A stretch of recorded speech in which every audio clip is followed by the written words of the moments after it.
কিছুদিন আগেই অস্ট্রেলিয়ার বিপক্ষে 5 ম্যাচের টি-20 সিরিজে হোয়াইট ওয়াশ হয়েছে ওয়েস্ট ইন্ডিজের। শুক্রবার অর্থাৎ 1 আগস্ট পাকিস্তানের বিপক্ষে 3 ম্যাচের টি-20 সিরিজ শুরু করেছে ক্যারিবিয়ানরা। সিরিজের প্রথম ম্যাচে হেরেছে স্বাগতিকরা। লর্ডার হিলে টসে হেরে প্রথমে ব্যাটিংয়ে নেমে 6 উইকেটে 187 রানের পুঁজি পায় সফরকারী পাকিস্তান। জবাবে শেষ দিকে লড়াই করেও জিততে পারেনি ওয়েস্ট ইন্ডিজ। নির্ধারিত ওভার খেলে 7 উইকেটে 164 রানে তাদের ইনিংস। তাদের 14 রানে জয় দিয়ে সিরিজ শুরু করল সলমান আঘার দল।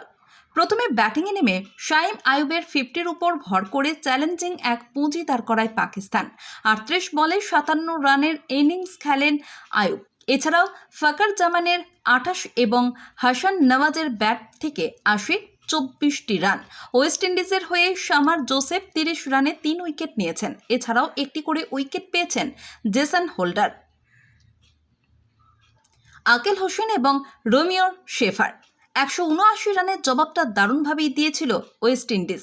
প্রথম উইকেটেই জুটি থেকেই আসে 72 রান। তবে মোহাম্মদ নওয়াজের একটি ওভারেই সবকিছু ওলটপালট করে ফেলে। 12তম ওভারের প্রথম বলে 35 রান করা জুয়েল অ্যান্ড্রুকে ফেরান তিনি।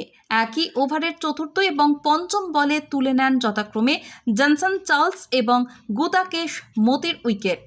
এরপর ম্যাচে ফিরতে পারেনি ওয়েস্ট ইন্ডিজ।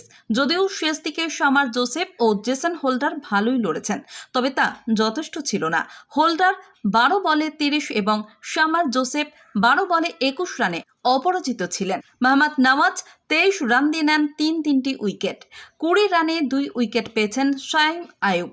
একটি করে উইকেট পেয়েছেন শাহিন আফ্রিদি ও সুফিয়ান মুকিম। ব্যাট হাতে 57 বল এবং বল হাতে 2 উইকেট পাওয়া ম্যাচের সেরা হয়েছেন শাইম আয়ুব। সিরিজের দ্বিতীয় ম্যাচ 23 আগস্ট।